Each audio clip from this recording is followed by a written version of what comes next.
Nation at 9. General H.R. McMaster, the US National Security Advisor, is coming to this side of the world. He's going to go to Kabul, then Islamabad. He's also going to come to India after. Now, this just comes a day after Pakistan and that region, I beg your pardon, the region of Nangarhar in Afghanistan saw the biggest ever non-nuclear strike that has been used by America, even though they've had the weapon for almost 10 years. This ties up with what's happening in Pakistan over the Kulbhushan Jadhav issue. Remember, the Pakistani military court has sentenced him to death. Today we saw the Pakistani NSA Sartaj Aziz come out with what he called was evidence against Commander Jadhav. He's been accused, of course, of not just espionage, but also activities against the Pakistani state and the Pakistani authorities. The Indian High Commissioner in Pakistan today, Gautam Bambawale, made India's stance very, very clear today. He went to meet the Foreign Secretary of Pakistan and demanded 3 things from her. 1, India needs to have access to not just the verdict of the Pakistani military court, but also the details of the charge sheet and the allegations made against Kulbhushan Jadhav in Pakistan.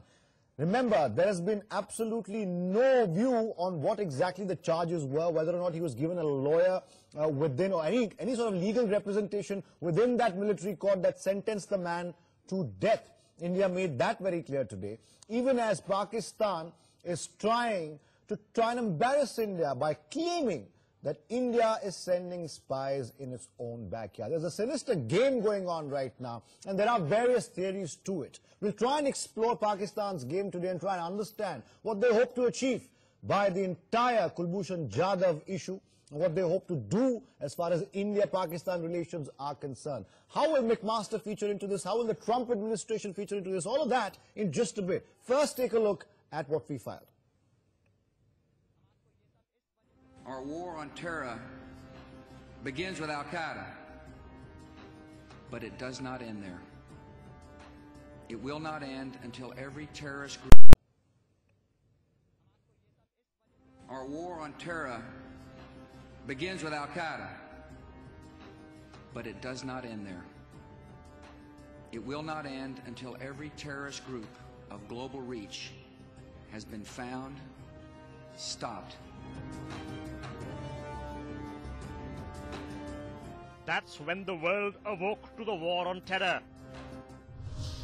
After a firefight, they killed Osama bin Laden and took custody of his body. That's when the US found Osama in Pakistan. Now 16 years after 9/11 shook the world, the United States back striking terror hubs fostered by Pakistan. Now it's him who needs to work with him. And the US NSA is heading to India. Just a day after the Moab strike, NewsX has the first insight. Prime Minister Modi, along with the National Security Advisor Ajit Doval and few other concerned ministries like Ministry of Defense and Ministry of External Affairs, have prepared an entire plan on the topics of which the meeting would be held with the USA National Security Advisor. On top of the agenda would be the ISIS spreading its tentacles in Pakistan and in Afghanistan. What the government of India needs to really concentrate upon is mobilizing those sections of the Pakistani society, and there are substantive number of people out there who believe that this death sentence is wrong. Regarded Pakistan as a civilized country. It's an uncivilized, savage country, and it's still living in the Middle Ages. India and American cooperation against terrorism is all right, but India must not deviate from the non-allied movement. After Pakistan-sponsored Taliban government is not established in Afghanistan, which is inimical not only to India, as also to the presence of US in that particular region. And that's what Pakistan fears and is deflecting, using and framing Jadhav. The question is this the historic moment to corner Pak on terror? Can Modi and Trump nail Pakistan? With Geeta Mohan and Ashish Singh in New Delhi, Bureau Report, NewsX. All right, the big questions tonight on your screens right now. Let's take a look at what we're discussing. After the US hit ISIS Daesh targets in Afghanistan, how will it shape their Pakistan or AfPak policy has it actually included a message to Pakistan over the Haqqani network? Question number 2 that we're discussing today, US NSA HR McMaster is expected to visit India. Can India use this opportunity to corner Pakistan on the issue of supplying and aiding and abetting terror towards India as well? Big question number 3 today that we will be touching upon is on your screens right now. Pakistan has sentenced Kulbhushan Jadhav to death. Can our allies, including the US, try and pressurize Pakistan for an amicable solution where Mr. Jadhav doesn't have to lose his life? Last question, of course, on your screens right now. Let me introduce very quickly our panel tonight. It's an interesting one. Vijay Chauthaiwala is in charge of the Foreign Affairs Department of the BJP. He joins us in the program, as does Saurabh Shukla, editor-in-chief of newsmobile.in. Kanwal Sibbal, former MEA secretary, joins us as well. Pramit Chaudhari, Foreign Affairs editor of the Hindustan Times, and completing the panel will be Sultan Hali, strategic affairs expert from Pakistan. He joins us via Skype. Thank you, gentlemen, for being with us. If I could start off with Kanwal Sibbal.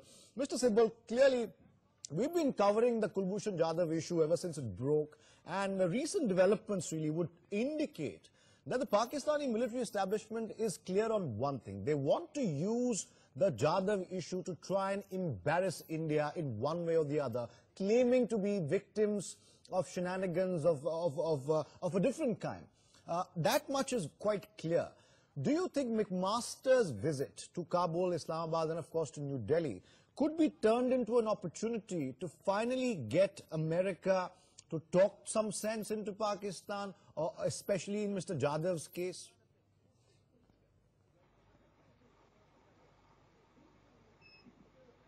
Not at all, not at all. You should look at US policy much more carefully.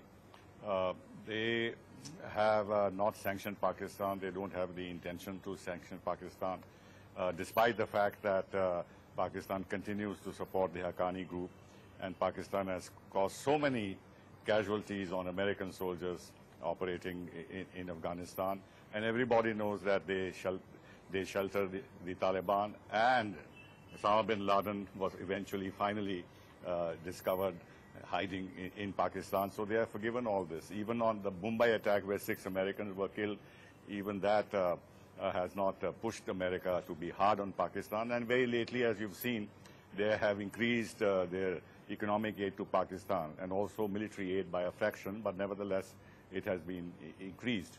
And if you see the testimony that the CENTCOM chief gave to the Senate Armed Services Committee on March 9, in fact, he's criticized India for trying to diplomatically isolate Pakistan, and that this will not help resume the dialogue between the two countries, and there could be miscalculation, and there could be escalation which could lead to a nuclear exchange. This is the hardcore, long-standing American position which has been reiterated by the US administration. But Kanwal Sibbal, let me ask you another question then. In what I think are totally uncalled for and thoughtless comments, has actually said that they will, let me finish, that they will proactively intervene to prevent any escalation. So I can't see how McMaster is going to help us. All right, the let me ask you another responsibility is on our shoulders, and we have to do something. All right, Kanwal Sibbal, let me ask you another question then.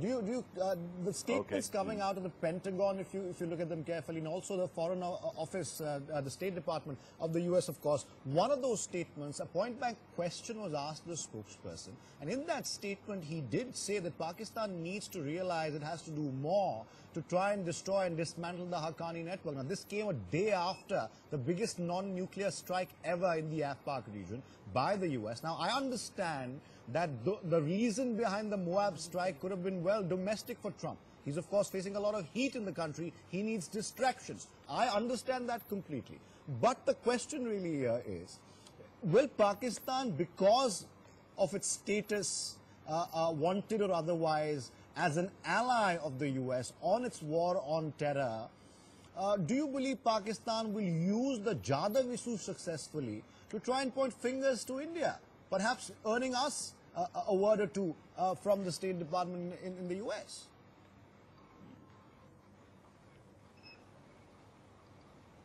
Well, this is what their game plan might be, because they feel that the situation has become favorable to seek external intervention, and signals that have come from the US government seem to encourage them to follow that course reasoning. And of course China's support and everything else. And Russia is also making overtures to them. So probably they feel that the time is right to raise the ante on this issue. But I don't think that McMaster is going to pressure us. We should, of course, tell McMaster when he comes there very clearly that we are not going to accept this unlawful hanging of Jadhav, and there will be a reaction and there will be consequences, so that he goes away very clearly without us defining what those reactions would be, that there will be a consequence. And let them therefore on their own, because they want to protect Pakistan, counsel Pakistan to play this game more carefully, but they won't do so. And secondly, you know, the thing is that when they have bombed this Nangarhar caves and this and that, they have announced that the strike is against the Islamic State. But look at it carefully. They are not talking about the Taliban. The real problem in Afghanistan is Taliban. It's Taliban that's conquering territory. It's Taliban that is receiving shelter and safe havens in Pakistan. But they are separating the Taliban from the Islamic State, and they are in fact encouraging a political accommodation of the Taliban. It's very interesting, so because that's exactly what I was... This is a very difficult game for us. It's very interesting you say that, Kanwal Sibbal, because earlier in the day I was speaking to my colleague today, and going with that theory, I want to take it to Pramit Chaudhari. There is this understanding, how far it's true I'm not sure, I'm hoping you'll shed some light on this, Pramit Pal, that there is this new understanding or new thinking in the US that Russia, China, Iran and Pakistan are lobbying, jostling to perhaps try and sell the idea to take on the Daesh in Afghanistan and the Afpak region. The best bet is Taliban. Are we back to those days now?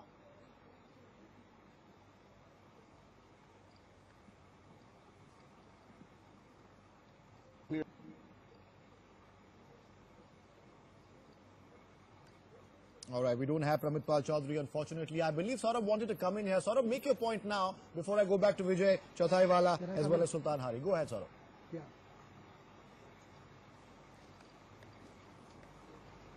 Well, there are two things. India must send a message out when the US National Security Advisor comes here and meets Mr. Doval. Yeah.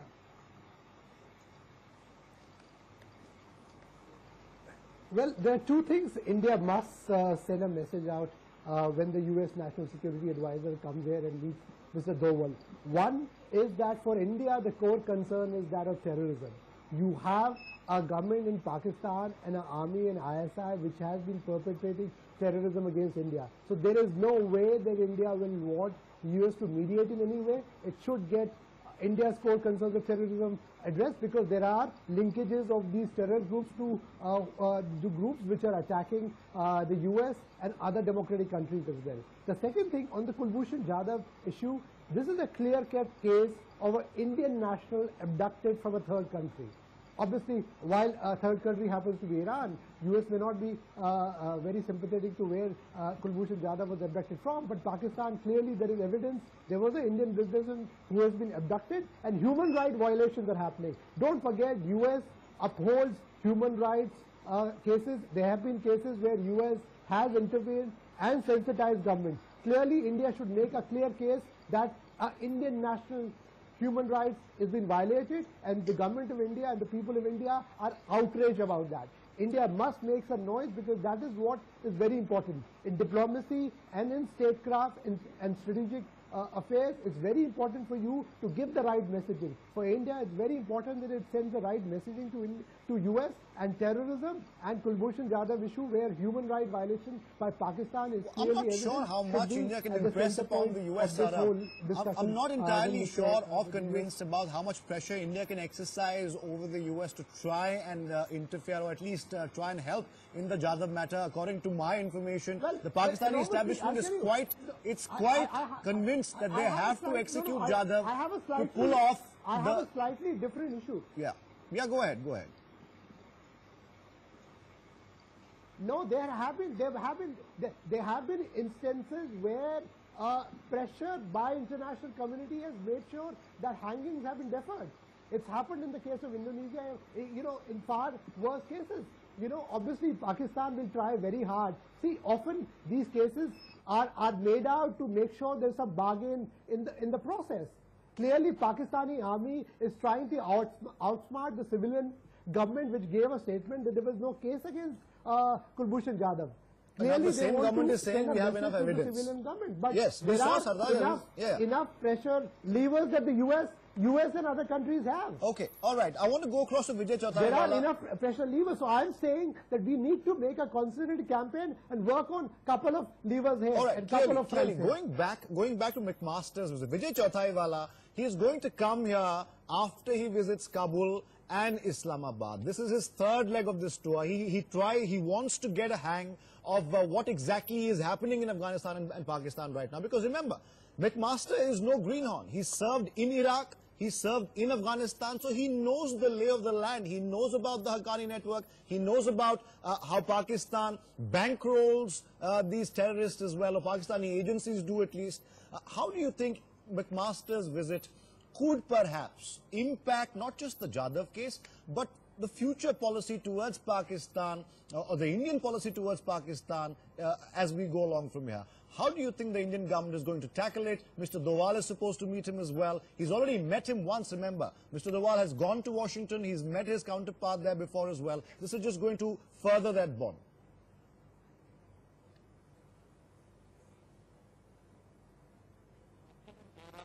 Aspects of visit of National Security Advisor of USA. First is, of course, the Pakistan-sponsored terrorism and the terrorism at large, which is happening in Pakistan-Afghan border, India's border with Pakistan, and also the jihadi terrorism blooming all over the world. That is number one. Second is the situation in Afghanistan, because Afghanistan is in India is playing very important role in establishing the institutions in Afghanistan and bringing that country back to normalcy. And the third aspect is, of course, the India and US defense cooperation that has been initiated by previous administration of Mr. Obama and Prime Minister Modi, and how to strengthen it further. So I think there will be talks on all three aspects, and this emerging situation coming out of Jadhav's sentencing, death sentence, will also be a part of that overall decision. So I don't think the visit of Mr. McMaster should be confined to one or two issues, but it should be taken in much broader way. All right, fair enough. That, of course, is something the Indian government would be looking at, not just restricting it to one particular issue. McMaster is not going to come visiting every time, so we might as well make the most of it. Sultan Hali joins us via Skype from Pakistan. Mr. Hali, today, Sartaj Aziz gave a press conference and he made a big show about what he called evidence against Mr. Jadhav. This is the same Sartaj Aziz who just months ago had said that all the information on Mr. Jadhav is just information. These are just statements, there are no charges. Why the U-turn? Doesn't it mean clearly that the strings are being pulled by the Pakistani General Headquarters, the Rawalpindi, Islamabad, and the fact that Jadhav is a mere pawn in a bigger game of trying to make India look bad?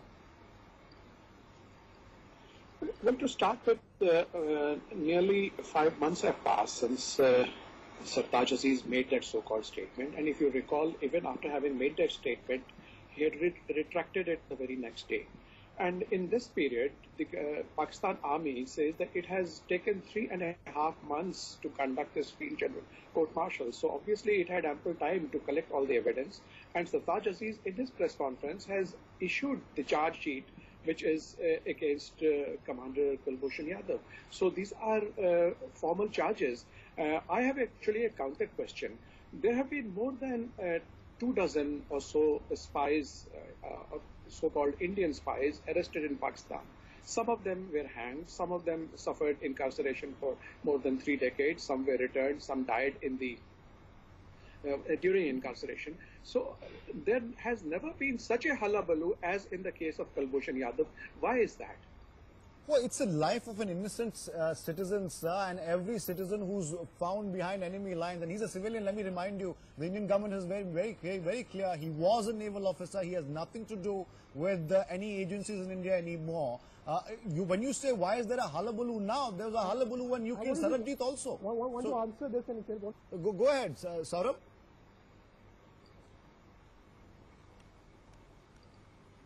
Yeah, I want to tell him, because there is a government in New Delhi which cares about its citizens. Any Indian in distress, you see the way External Affairs Minister Sushma Swaraj reacts to every tweet, because no longer is Indian lives not equal to any other country national's life. It's a very, very changed scenario.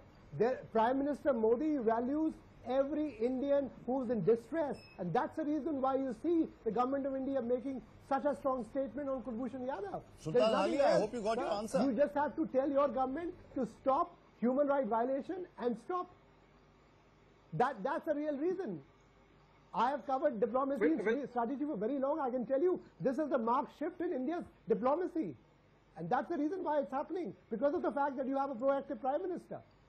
Sultan Ali? Okay, please answer one more question. There was a tweet today from Farooq Abdullah showing a Kashmiri. Again, one second, before you go there, one second. You're trying to mix up the issue, you're trying to obfuscate the issue. That's a separate matter. That's a separate matter, sir. Come to the real issue. That's not the issue we're discussing today, sir. That's a domestic issue that India has. We're discussing why is that your banana coats are holding an Indian national and try to pretend a case? Okay, one second. Let's come back to McMasters. Human life? Who cares? Is this a Pakistani ethos? I don't think Islam teaches you this. Saurabh, give me a second now. I want to go back to Kanwal Sibbal for a bit here. Kanwal Sibbal, going back to McMasters' visit and the plan that we spoke about. Perhaps, I asked this question to Pramit Pal, we lost him, Kanwal Sibbal, so I'm going to ask you now. Do you give any credence to the theory that has been floated by many today, that the US is actually perhaps being cornered into believing that Russia, China, Iran and Pakistan are batting for Taliban to take on Daesh, and they might actually just buy into it? And whatever they throw in terms of ordnance in Afghanistan or the AFPAC region could just be part of it. As they have done in the past, they could majorly misread the situation and fall into that trap yet again. Is there a danger of that?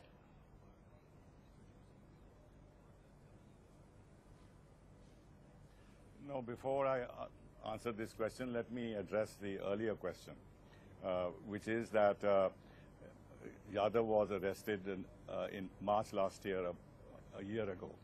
And Pakistan went straight to the United Nations, presented some dossier that India last year, a year ago. And Pakistan went straight to the United Nations, presented some dossier that India was intervening in Pakistan, and Yadav was cited as an instance of this intervention.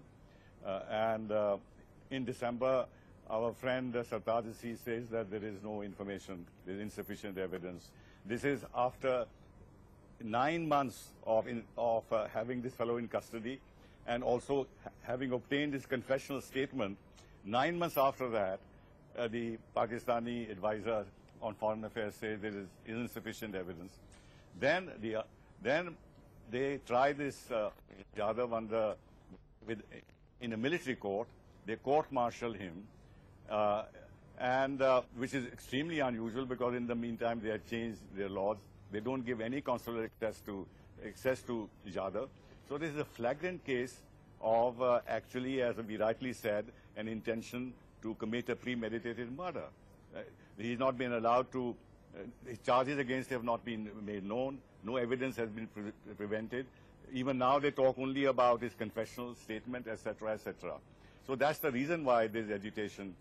No other spy before has been tried, court-martialed by a military court in Pakistan, and then sentenced to death, which the army chief of Pakistan has approved, in a sense, therefore making it very difficult for the Pakistani establishment, especially the civilian government, to retreat from this position, because they'll have to get the green light from the Pakistani army chief. Now, coming back to what you said, in fact, it's quite the opposite. The interpretation actually now is that Russia and Iran and China might actually be supporting the Taliban in order to make the US position much more difficult on the ground, that this is part of a widening confrontation between Russia and United States, which began in Syria. So therefore, I can't see the logic that there is some kind of a tacit cooperation between the Americans and the Russians and the Iranians and others to act against the Islamic State. Now, obviously, if they're not going to work together where actually the Islamic State has strength on the ground and is functioning and still holding territory, and where the US and Russia can't work together, to my mind, it's absurd. It's illogical for us to assume that they're going to work together in Afghanistan. I never said they were going to work together. Mr. Sibbal merely mentioned... If they have started working together in... I never said they would work together. I merely mentioned that perhaps America is going to be given that... Or even that... particular thing on a platter, saying that, look, if you want to control Daesh across the region, perhaps Taliban is your best bet, and try and go easy on Taliban right now if you want to create a certain uncomfortable positions for ISIS and want to win the war against Daesh. That's perhaps one of the theories. Of course, you don't believe that there will be cooperation. I never suggested cooperation. Look at the actions. No. I think one of the... No, even if you didn't suggest cooperation, the fact is that unless they have a meeting of minds in Iraq and Syria to actually deal with the problem of Islamic radicalism at its source, and from where all this infection, religious infection, is spreading, I can't see them tacitly or otherwise working together in some way or the other, or give America a free hand to deal with the Islamic State. I don't buy that. The real cooperation has to begin in Syria, and if that happens, where the United States wittingly or unwittingly seems to be on the side of the Islamic radicals, Jabhat al-Nusra and all these... Those who are fighting Assad, yes. Because of geopolitics. So unless that problem is resolved and they work together, then yes, they can cooperate in Afghanistan, but so far they have never cooperated in Afghanistan. In fact, Russia has been quite cooperative in allowing the northern corridor to allow the supplies to come in and help the... All right, that's an interesting point. I believe geopolitical considerations would ultimately... This has not been very effective. Would ultimately determine what the US is going to do. But I also think large part of Trump's foreign policy is going to be dictated by what's happening on his domestic front. He's been, well, crucified, to say the least, by the American media, and these strikes in Syria, as well as the Moab, have been a great distraction from the Russian story that the American media was pursuing. Anyway, that's a separate point. Vijay Chauthaiwala wants to come in very quickly. Go ahead, sir. Yeah, just a quick point that IS or Daesh has a much more geographical spread than Taliban, which is now confined to Afghanistan, part of Afghanistan and part of Pakistan. So one versus other is actually very unequal comparison, and therefore we need to deal both of them simultaneously and also coherently. All right, would you say the meeting between NSA Doval and NSA McMaster, they've already met once, like I pointed out before, it's mainly going to be about international cooperation, defense cooperation, increasing defense cooperation between India and the US. But also, do you believe there could be some sort of a joint policy that would target terrorism aimed at India, emanating from Pakistan as well as the Af-Pak border? Do you think we could see something in this visit? Is India going to push for that, Mr. Chauthaiwala? I think it is a stated objective of both the countries that terrorism in any form will be jointly opposed and worked against. So I don't see why this issue would not be one of the most prominent issues in India-US dialogue. All right, very quickly then, I have 2 minutes left on the show. Mr. Sultan Hali, very clearly, H.R. McMaster, when he does come to Afghanistan and then, of course, Pakistan, he comes in the wake of the largest non-nuclear strike ever, anywhere in the world, by America. They've had that ordinance, remember, for 10 years. They never used it before. Now, the fact that Pakistan will, of course, engage Mr. McMaster, they have to, and he's coming there as well. There is a feeling, Mr. Hali, in Indian circles at least, and those who follow what's happening on the other side of the border, is that Pakistan is using Mr. Jadhav's case, not just Mr. Jadhav's case, but the fact that they've come up with evidence, quote unquote, to try and convince the world, including the US, that there is tension between India and Pakistan, and India is the source of that tension. Now that, of course, it would be a complete lie. India is not the source of the tension. Why do we feel like Mr. Jadhav is just a mere pawn, and even though there is a 60-day waiting period and appeal period, the fate of Mr. Jadhav has already been sealed, unfortunately? Well, thank you for asking. I wish you had read my article in Pakistan Today, Klaxons and Smoking Gun. Pakistan is not going to use Jadhav as a pawn. But Pakistan is definitely going to use Jadhav to convince the world, because please remember that on your own national day, Prime Minister Narendra Modi, standing on the ramparts of the Red Fort, or rather expressed that the people of Balochistan are thanking him for supporting the so-called insurgency in Balochistan. So that gave the indication that the gloves are off, and Narendra Modi is going to support the Baloch separatists. So the arrest as well as the confession and the charge sheet of Commander Kulbhushan Jadhav indicate that he was working according to a plan to destabilize Balochistan and to make sure that there is mayhem and chaos in Pakistan's biggest province. So by that logic, Mr. Hali, so you will clearly admit whatever is happening in Kashmir is the Pakistan's doing, but the same logic, because you have leaders, your Prime Minister after Prime Minister saying we are with the people of Kashmir. You have people like Hafiz Saeed declaring and alleging war against, jihad against India, wanting to take over Srinagar. By that logic, you're also guilty. No, you see, people like Hafiz Saeed should be taken with a pinch of salt. There are people who are also threatening fire and brimstone on your side of the border also. These are extremists. Let's not talk about them. Why not Kulbhushan Jadhav be taken with a pinch of salt also? Exactly. So, silly argument. Kulbhushan Jadhav is word against India's word. Kulbhushan Jadhav has been apprehended and he has been tried, and there is a case against him which has found him guilty. But I'm not going into... He's gotten from Iran, from a third country. Sir, the former German ambassador, the German consul, has said that Mr. Jadhav was kidnapped. There is another theory that says that Taliban sold him off to the Pakistani intelligence agencies. He was lured into Pakistan. I can go on, sir. Yeah, no, sir, please.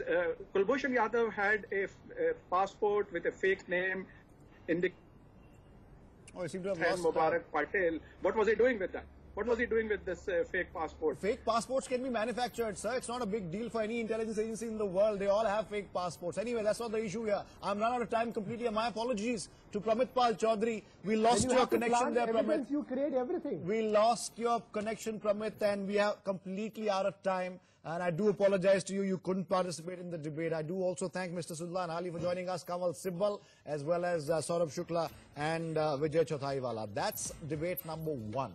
When we come